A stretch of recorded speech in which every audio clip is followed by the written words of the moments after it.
Você já parou para refletir sobre como a sexualidade é um tema importante, ao mesmo tempo, muitas vezes ignorado quando falamos sobre a nossa vida espiritual? Na Bíblia, a sexualidade é tratada como algo sagrado, mas também é um dos campos onde enfrentamos as maiores batalhas. Por isso, hoje vamos explorar juntos os 7 pecados sexuais mais graves, segundo as Escrituras, para entender como eles impactam nossa relação com Deus e como podemos buscar uma vida de pureza e alinhamento espiritual. Este vídeo não é sobre julgamento ou condenação. Nosso objetivo aqui é trazer um momento de reflexão, mostrando que há esperança e transformação para todos que buscam a Deus com sinceridade. Em Cristo, há perdão para os nossos erros e força para mudar. Cada um desses pecados que vamos discutir é uma oportunidade de aprendizado, de crescimento espiritual e de fortalecimento da nossa caminhada com Deus. Muitas vezes, questões relacionadas à sexualidade são vistas como tabu, mas ignorá-las pode nos afastar das bênçãos que Deus planejou para nossas vidas. A Bíblia nos ensina que nossa sexualidade é um presente de Deus, mas que precisa ser vivida dentro dos propósitos dele.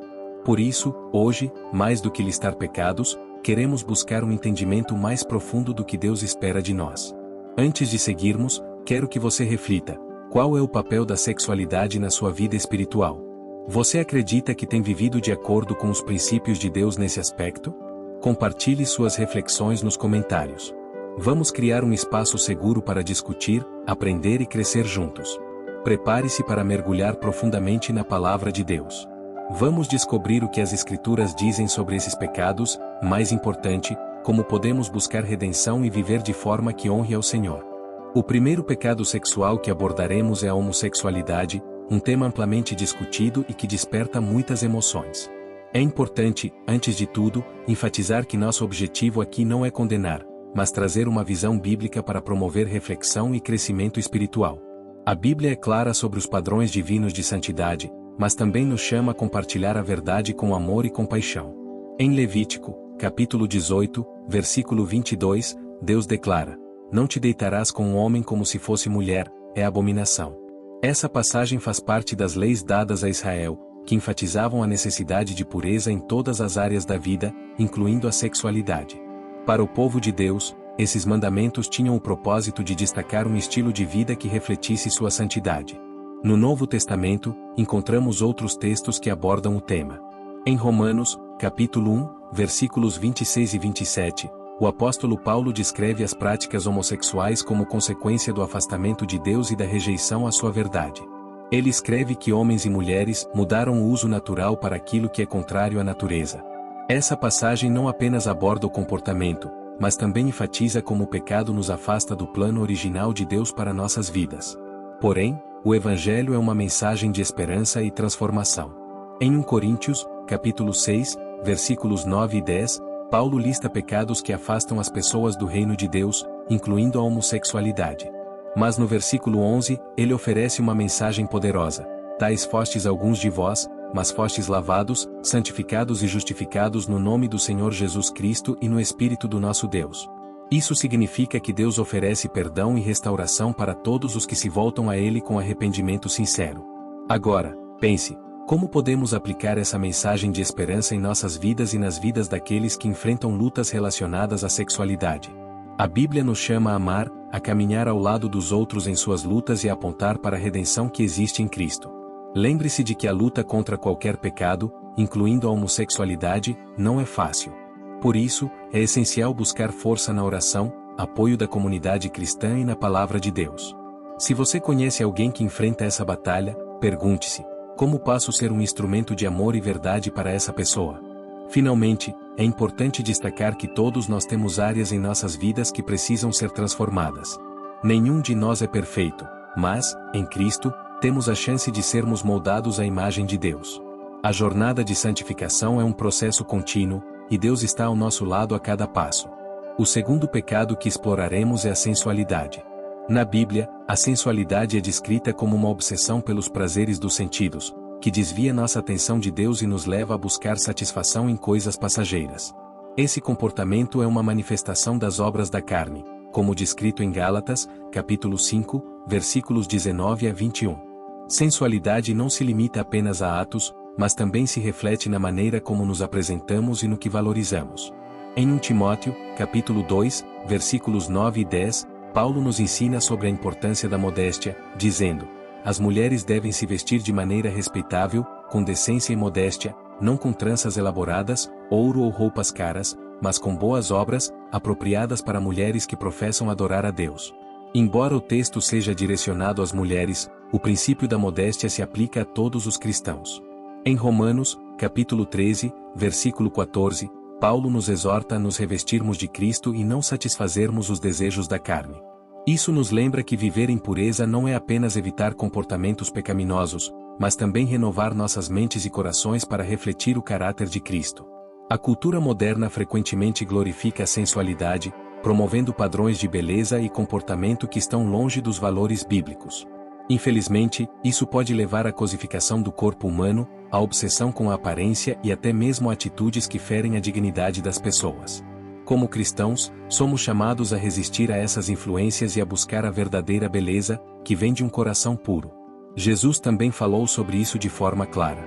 Em Mateus, capítulo 5, versículo 28, ele nos alerta: qualquer que olhar para uma mulher com intenção impura já cometeu adultério em seu coração. Esse ensinamento nos desafia a examinar não apenas nossas ações, mas também nossos pensamentos e intenções. Agora, quero perguntar: como você tem lidado com as influências da cultura moderna em relação à sensualidade? Você tem buscado agradar a Deus em suas escolhas e atitudes? Compartilhe nos comentários. Esse pode ser um momento poderoso de reflexão e mudança. Viver em um mundo que valoriza tanto a sensualidade não é fácil. No entanto, Deus nos dá ferramentas para resistir. A oração, o estudo das Escrituras e a comunhão com outros cristãos nos fortalecem para viver uma vida que glorifica a Deus em todas as áreas, incluindo como nos apresentamos e nos relacionamos com os outros. Lembre-se, nossa identidade não está no que vestimos ou na nossa aparência externa, mas em quem somos em Cristo. Quando vivemos com essa consciência, encontramos liberdade para refletir a glória de Deus em nossas vidas. O terceiro pecado sexual que vamos explorar é o adultério. Na Bíblia, o adultério é definido como a infidelidade no casamento, uma violação direta do pacto sagrado entre marido, esposa e Deus. Esse pecado não apenas quebra a confiança entre os cônjuges, mas também tem profundas consequências espirituais, emocionais e sociais. Jesus abordou o adultério com seriedade no Sermão do Monte. Em Mateus, capítulo 5, versículos 27 e 28, ele disse: ouviste o que foi dito, não cometerás adultério. Mas eu vos digo que qualquer um que olhar para uma mulher com intenção impura já cometeu adultério no coração. Esse ensinamento nos lembra que o pecado começa nos pensamentos e intenções, antes mesmo de se manifestar em ações. Isso nos desafia a cuidar do que alimentamos em nossas mentes e corações. As consequências do adultério podem ser devastadoras. Ele destrói famílias, causa traumas emocionais profundos e nos afasta de Deus. A história de Davi e Batseba, registrada em 2 Samuel, capítulo 11, é um exemplo claro. Davi, um homem segundo o coração de Deus, sucumbiu ao desejo e cometeu adultério.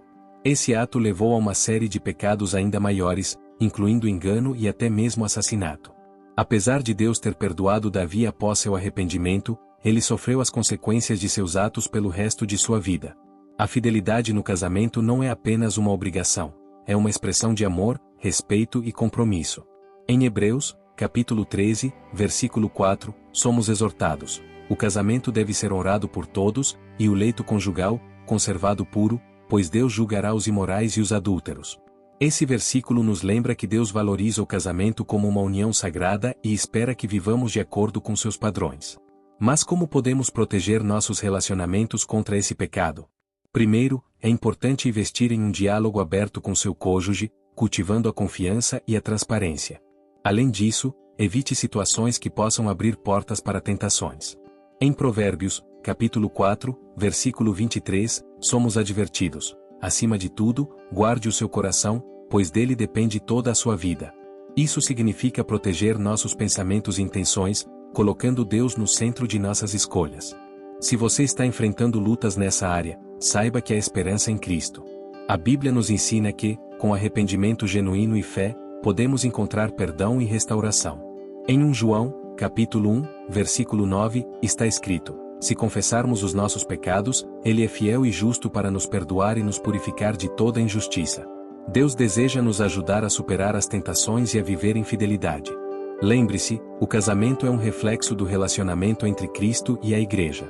Quando cuidamos do nosso casamento de acordo com os princípios de Deus, estamos honrando não apenas nosso cônjuge, mas também o nosso Criador. Agora, reflita: como você pode proteger seu casamento ou seus relacionamentos para que eles honrem a Deus? Compartilhe nos comentários. Suas palavras podem encorajar outros a buscar a santidade em seus relacionamentos. O quarto pecado sexual que vamos explorar é a fornicação, que a Bíblia define como qualquer tipo de relação sexual fora do casamento. Esse é um tema especialmente relevante em um mundo onde os valores culturais frequentemente se opõem aos princípios bíblicos. A fornicação é mencionada várias vezes nas Escrituras como uma prática que desagrada a Deus, porque vai contra o propósito sagrado que ele planejou para a sexualidade. Em 1 Coríntios, capítulo 6, versículo 18, Paulo exorta: fugir da imoralidade sexual. Todos os outros pecados que alguém comete são fora do corpo, mas aquele que peca sexualmente, peca contra o próprio corpo. Esse versículo nos mostra que a fornicação não é apenas uma questão espiritual, mas também afeta profundamente nossa saúde emocional, física e espiritual. A fornicação tem consequências significativas. No nível emocional, ela pode causar sentimentos de culpa, vazio e arrependimento. Relacionamentos construídos fora do plano de Deus frequentemente carecem de estabilidade e segurança. No nível físico, a fornicação pode levar a problemas como doenças sexualmente transmissíveis e gravidezes não planejadas. E no nível espiritual, ela nos separa de Deus, criando barreiras que dificultam nosso relacionamento com Ele. Jesus, em Mateus, capítulo 19, versículos 4 a 6, reforça o plano original de Deus para o casamento, dizendo: não lestes que no princípio o Criador os fez homem e mulher e disse: por esta razão o homem deixará pai e mãe e se unirá à sua mulher, e os dois se tornarão uma só carne? Assim, eles já não são dois, mas sim uma só carne. Portanto, o que Deus uniu, ninguém o separe. Esse ensinamento destaca que a intimidade sexual foi projetada para ser desfrutada exclusivamente dentro do contexto do casamento. Em meio a uma cultura que frequentemente glorifica a liberdade sexual, viver em pureza pode parecer difícil, mas Deus nos capacita para isso. Em 1 Tessalonicenses, capítulo 4, versículos 3 a 5, Paulo escreve: a vontade de Deus é que vocês sejam santificados, abstenham-se da imoralidade sexual, cada um saiba controlar o próprio corpo de maneira santa e honrosa, não com a paixão de desejos desenfreados, como os pagãos que desconhecem a Deus. Mas como podemos vencer a luta contra a fornicação? Primeiramente, é importante estabelecer limites saudáveis em nossos relacionamentos. Evite situações que possam levar à tentação e busque viver de acordo com os padrões de Deus. Além disso, envolva-se com uma comunidade cristã que possa oferecer apoio, encorajamento e responsabilidade. Se você está lutando contra esse pecado, lembre-se de que não está sozinho. Deus oferece perdão, restauração e força para mudar. Em 2 Coríntios, capítulo 5, versículo 17, lemos: se alguém está em Cristo, é nova criação. As coisas antigas já passaram, eis que surgiram coisas novas. Isso significa que, com a ajuda de Deus, você pode começar de novo, vivendo de acordo com sua vontade. Agora, reflita: como você pode buscar a pureza sexual em sua vida? Existem hábitos ou relacionamentos que você precisa reavaliar. Compartilhe suas reflexões nos comentários. Essa é uma oportunidade de encorajar outros que enfrentam as mesmas lutas e de buscar a transformação que só Deus pode oferecer. O quinto pecado sexual que exploraremos é a masturbação, um tema delicado, mas que precisa ser abordado à luz da palavra de Deus. Embora a Bíblia não mencione explicitamente a masturbação, ela nos dá princípios claros sobre pureza, autocontrole e a santidade do corpo, que é o templo do Espírito Santo.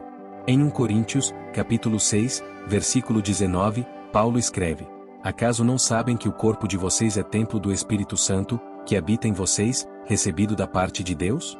Vocês não são de si mesmos, foram comprados por alto preço. Portanto, glorifiquem a Deus com o seu corpo. Este versículo nos lembra que nossas ações, incluindo os desejos e práticas sexuais, devem glorificar a Deus. A masturbação, muitas vezes, está ligada a fantasias ou conteúdos que estimulam desejos impuros. Jesus nos adverte em Mateus, capítulo 5, versículo 28. Qualquer que olhar para uma mulher com intenção impura já cometeu adultério no coração. Esse ensinamento nos desafia a examinar nossos pensamentos e motivações, buscando alinhar nossas mentes e corações com a vontade de Deus. Além disso, a masturbação pode se tornar um hábito que alimenta o isolamento, a culpa e o afastamento de Deus. É por isso que é essencial reconhecer a importância de lutar contra essa prática e buscar uma vida de santidade. Em Gálatas, capítulo 5, versículos 22 e 23, Paulo destaca o fruto do Espírito, que inclui autocontrole. Ele nos lembra que, com a ajuda do Espírito Santo, podemos vencer as tentações e viver de maneira que honra a Deus. Mas como lidar com esse desafio? Primeiramente, é importante identificar os gatilhos que levam a esse comportamento. Muitas vezes, são momentos de solidão, estresse ou exposição a conteúdos inapropriados.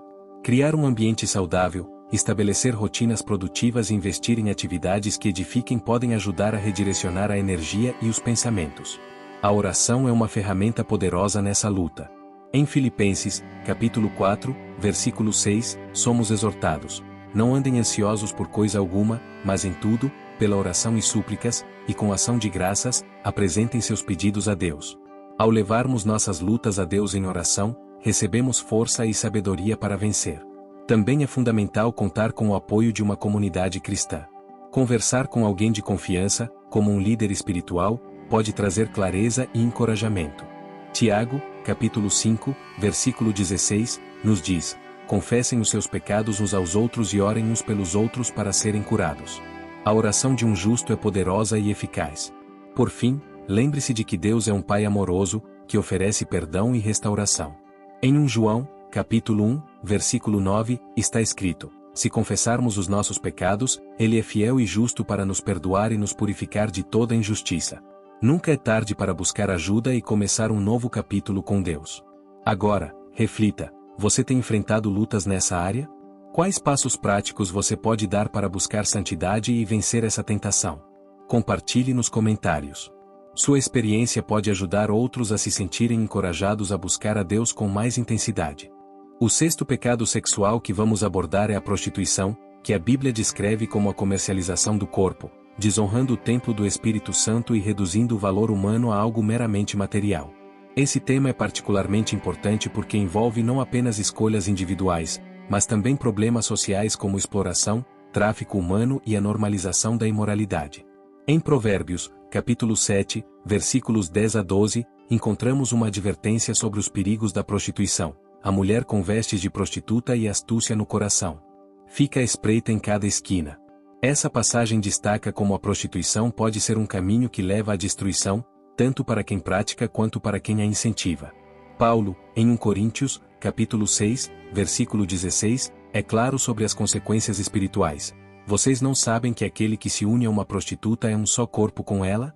Pois está escrito: os dois serão uma só carne. Isso nos lembra que a sexualidade não é apenas física, ela também envolve uma profunda conexão espiritual, e a prostituição desvirtua esse propósito. Além das consequências espirituais, a prostituição tem impactos emocionais e sociais profundos. Aqueles que se envolvem nessa prática frequentemente enfrentam sentimentos de culpa, vergonha e vazio, enquanto suas ações contribuem para uma cultura que desvaloriza a dignidade humana. A pornografia, muitas vezes relacionada à prostituição, é outro problema que alimenta a exploração e normaliza comportamentos que ferem os princípios de Deus. Mas o que a Bíblia nos ensina sobre a redenção? Em João, capítulo 8, encontramos a história da mulher pega em adultério, que provavelmente também era prostituta. Quando os acusadores a levaram até Jesus, ele lhes disse: aquele que dentre vós estiver sem pecado, seja o primeiro a tirar uma pedra nela. Após a saída dos acusadores, Jesus declarou à mulher: nem eu te condeno. Vai e não peques mais. Isso nos mostra que, em Cristo, há perdão e um chamado à transformação. Como podemos lidar com esse problema em nossa sociedade? Primeiro, como cristãos, somos chamados a não julgar, mas a ajudar. Devemos ser voz ativa contra a exploração sexual, apoiar iniciativas que resgatam pessoas dessa vida e compartilhar o amor de Cristo com aqueles que se sentem perdidos. Tiago, capítulo 1, versículo 27, nos lembra: a religião que Deus, nosso Pai, aceita como pura e imaculada é esta: cuidar dos órfãos e das viúvas em suas dificuldades e não se deixar corromper pelo mundo. Se você está enfrentando lutas nessa área, saiba que Deus pode restaurar sua dignidade. Ele nos vê não pelo que fizemos, mas pelo que podemos nos tornar através de sua graça. Em 2 Coríntios, capítulo 5, versículo 17, está escrito: Se alguém está em Cristo, é nova criação. As coisas antigas já passaram, eis que surgiram coisas novas. Agora, reflita: como podemos ser instrumentos de Deus para combater a exploração e resgatar a dignidade daqueles que estão presos nesse ciclo? Deixe seus pensamentos nos comentários e inspire outros a agir. O último pecado sexual que vamos abordar é o incesto, definido na Bíblia como relações sexuais entre parentes próximos. Esse pecado é mencionado em diversas passagens das Escrituras, enfatizando as graves consequências emocionais, físicas e espirituais que ele traz, não apenas para os envolvidos, mas para toda a família. Em Levítico, capítulo 18, versículos 6 a 18, Deus estabelece claramente os limites das relações familiares, proibindo práticas que desonrem a santidade dos laços familiares.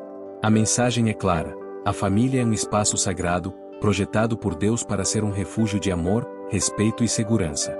Um exemplo trágico desse pecado está em 2 Samuel, capítulo 13, na história de Amnon e Tamar. Amnon, consumido pelo desejo por sua meia-irmã, enganou e abusou dela. Esse ato horrível trouxe consequências devastadoras. Tamar viveu em desonra, e a família de Davi enfrentou um ciclo de violência e vingança que resultou na morte de Amnon. Essa história nos lembra que o incesto não apenas destrói indivíduos, mas também desestabiliza famílias inteiras. Além das consequências emocionais, o incesto carrega impactos espirituais profundos. Em 1 Coríntios, capítulo 5, Paulo repreende a igreja por tolerar um caso de incesto, chamando a comunidade à disciplina e ao arrependimento. Ele escreve: expulsem esse homem do meio de vocês. Essa passagem nos lembra que o pecado não deve ser ignorado, mas tratado com seriedade para proteger a pureza espiritual da comunidade. Mas o que a Bíblia nos ensina sobre redenção? Deus é um Pai amoroso que deseja restaurar até mesmo as situações mais difíceis. Em Joel, capítulo 2, versículo 25, ele promete: restituirei os anos que foram consumidos pelo gafanhoto. Isso significa que, mesmo nas situações mais sombrias, Deus é capaz de trazer cura, restauração e uma nova chance de viver segundo os seus propósitos. Se você ou alguém que você conhece foi afetado por esse pecado, saiba que há esperança. Deus nos chama a buscar ajuda, confessar nossos pecados e confiar em sua graça para a restauração. Em Tiago, capítulo 5, versículo 16, lemos: confessem os seus pecados uns aos outros e orem uns pelos outros para serem curados. Agora, reflita: como podemos proteger nossas famílias e comunidades contra o impacto desse pecado? O que podemos fazer para promover um ambiente de respeito e santidade? Deixe suas ideias nos comentários.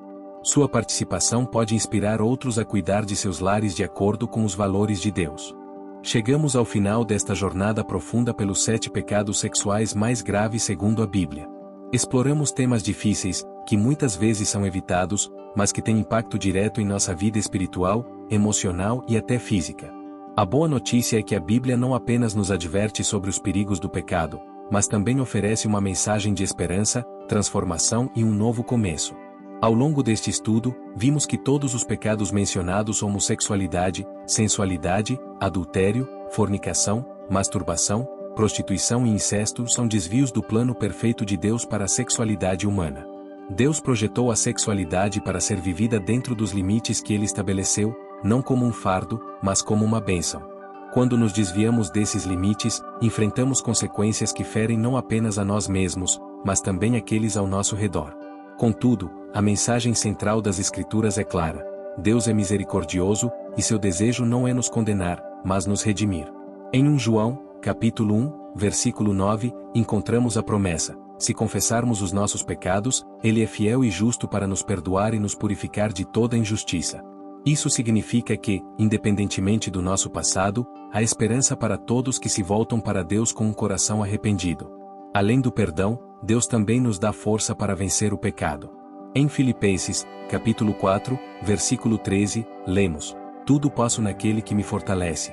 Essa força vem através do Espírito Santo, que nos guia e capacita a viver de acordo com os princípios de Deus, mesmo quando enfrentamos tentações e desafios. Refletindo sobre os pecados que discutimos, talvez você tenha identificado áreas em sua vida que precisam ser entregues a Deus.